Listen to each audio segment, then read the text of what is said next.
Olá, pessoal. Já vou começar nossa aula, né? Que vai ser hoje de auxílio reclusão.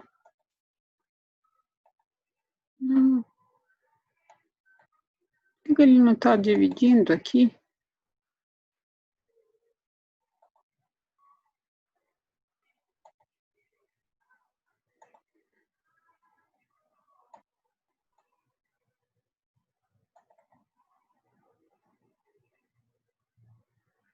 Então, nós vamos começar com o auxílio reclusão, que segue a linha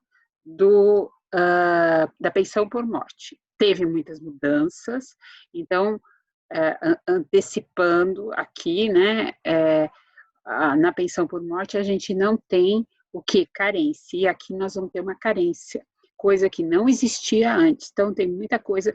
O auxílio reclusão ficou mais difícil de ser obtido, tendo em vista essa colocação, né, de carência, o cálculo, tudo para ficar mais dificultoso. Então, a legislação é a Constituição, a emenda constitucional retrata o cálculo como na pensão por morte, artigo 27, e nossa velha lei 8.213, no artigo 80, com várias alterações.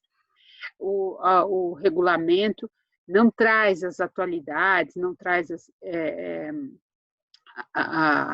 essas mudanças, principalmente da emenda, mas ela regulamentou coisas que a jurisprudência adotava e que hoje nós temos uma alteração pela emenda, tá? Então, a gente tem que prestar muita atenção nisso. Desde a emenda 20, a baixa renda, porque nós temos a baixa renda para o salário família e para o auxílio reclusão. No auxílio reclusão, se discutia se essa baixa renda deveria ser dos dependentes, e assim que era. Hoje, não mais é assim desde a emenda 20, e a emenda constitucional 103 deixa bem claro que é a baixa renda do segurado, do instituidor. É uma prestação exclusiva de seus dependentes, portanto é personalíssima, só dos dependentes. Se o preso não tiver dependentes, ele não terá direito a ela, tá? E é mantido enquanto o segurado estiver detento ou recluso. Embora se fala em reclusão, se fala em sentido genérico, tá? E aí a gente vai ver o que significa essa reclusão.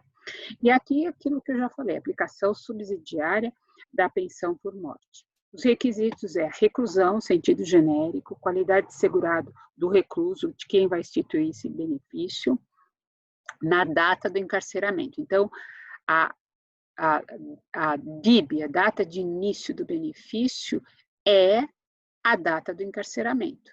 Como na pensão por morte, a data de início qual que é? É o óbito. Então, aqui é o encarceramento. A qualidade de dependente do beneficiário na data do encarceramento, então, o dependente tem que estar na data desta prisão com a qualidade de dependente. Se ele deixou de ser, ele não vai poder receber. E aqui a carência que não existia passa a 24 contribuições. Lembrem-se que para a retomada desse número mínimo, o que é exigido? Exigido a metade da carência. Veja como que aqui 12, né? 12 contribuições para eu retomar se eu perdi a qualidade de segurado, tá? Então, isso aqui é muito importante, tá? Então, a carência exigida para o auxílio reclusão é de 24 meses.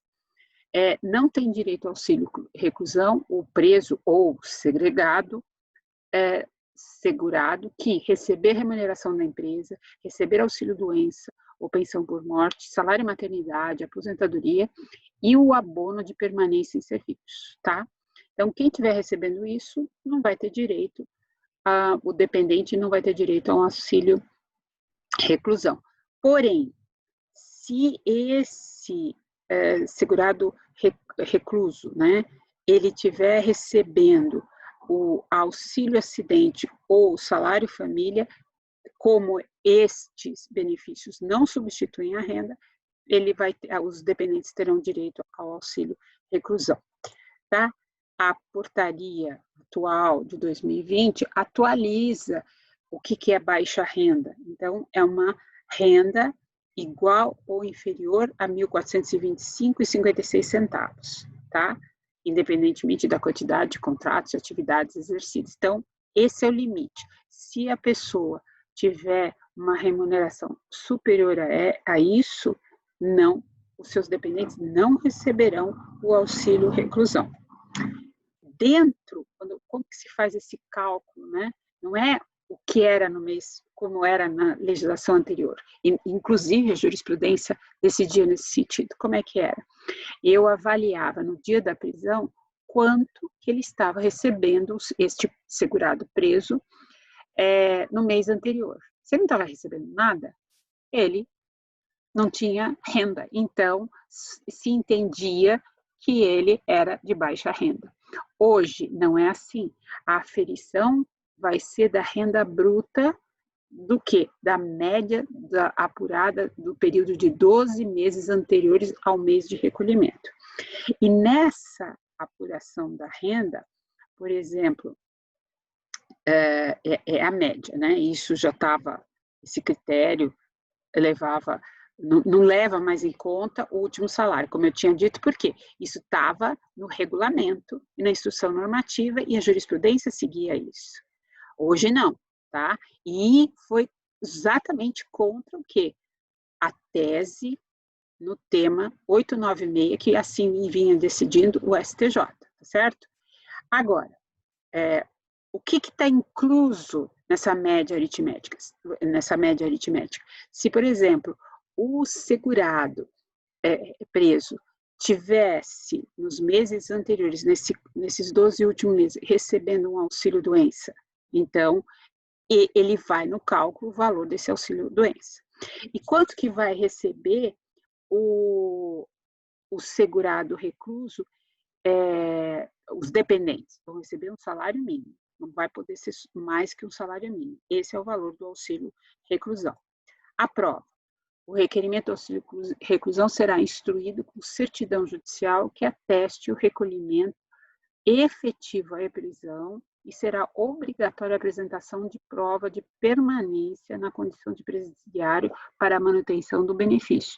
Então, de quanto em quanto tempo tem que apresentar? De 3 em 3 meses tem que apresentar um atestado da autoridade competente, tá? Dizendo que aquela pessoa continua presa, certo? A facilitação dessa prova, hoje em dia, é realizada com o INSS, por meio do INSS, por meio de convênios com os órgãos públicos responsáveis pelo cadastro dos presos para obter essas informações sobre o recolhimento à prisão. E a mesma coisa o judiciário. O judiciário também tem acesso a isso no caso de ser um pedido judicial. O INSS tem que ter para um pedido administrativo. O que ficou modernizado? A certidão judicial e a prova de permanência na condição de presidiário, elas vão ser substituídas pelo acesso à base de dados, por meio eletrônico, que está sendo disponibilizado pelo CNJ, com dados cadastrais que assegurem a identificação plena do segurado e de sua condição de presidiário. Nós temos o seu, tá? É um sistema eletrônico em que a gente tem que armazenar todos aqueles que, por exemplo, no caso da Justiça Federal, que estão presos naquele momento. Então, foi preso flagrante, ou então está preso em flagrante, ou foi expedido um mandado de prisão. Então, tudo vai estar nesse seu, tá? É CSEEU. Então, é um sistema que permite aferir essa veracidade se existe aquele segurado está preso, tá? Em caso de fuga, se acontecer do preso fugir, o que acontece? O auxílio reclusão imediatamente acessado e somente vai ser reativado na captura, mas se ele ainda permanecer com a qualidade de segurado. Vocês lembram quando a gente estudou a qualidade de segurado? Lembram que eu falava, dava exemplo? Então, se ele foge, a partir do momento que ele foge, está correndo o período de qualidade de segurado, né? O período de graça. Agora, quando ele é capturado, eu posso contar também se ele contribuiu, se ele trabalhou nesse período que ele foi foragido, tá? E em caso de morte desse preso, o auxílio reclusão é transformado em pensão por morte, né? Então, e aí a gente segue com a pensão por morte. A carícia, como já falei, 24 meses. Esse benefício existe desde 1930, quando já era previsto no Instituto de Aposentadorias e Pensões. A razão de ser deve-se ao fato de que os dependentes não são culpados pelos atos praticados pelo segurado, daí a proteção aos seus dependentes, os quais ficam privados dos recursos para a subsistência em decorrência da prisão do segurado que sustentava essas pessoas, né? A regra introduzida na Lei 10.666 é que o exercício de atividade remunerada do segurado recluso em cumprimento de pena em regime fechado ou semiaberto, que contribuir na condição de contribuinte individual ou facultativo, não acarreta a perda do direito ao recebimento do auxílio reclusão. E aí existe até parecer administrativo. O que eu quero enfatizar? Hoje, a gente já não fala em regime semiaberto, a possibilidade de auxílio reclusão. Hoje, só se fala em regime fechado e regime de detenção. Então, sempre, ou prisão em flagrante, a cautelar, né? Mas o semiaberto é aquele que ele vai dormir e fica o dia inteiro fora. Então, esse daí, existe uma discussão jurisprudencial, mas para o INSS não cabe, ainda mais nos dias de hoje, tá? E hoje, o recluso só pode contribuir não como contribuinte individual, só como facultativo, tá? Isso também é uma alteração, tá? Tipos de prisão: a cautelar, ex-prisão em flagrante, prisão provisória ou preventiva, né? Mudança hoje é prisão definitiva somente em regime fechado, equipara-se ao recolhimento à prisão a situação do maior de 16 e menor de 18, que seja internado em estabelecimento educacional ou congênere. Ele, desde que se comprove que os dependentes, né, tenham a classe 1 não precisa comprovar a dependência econômica, mas as demais classes vão ter que comprovar a dependência econômica.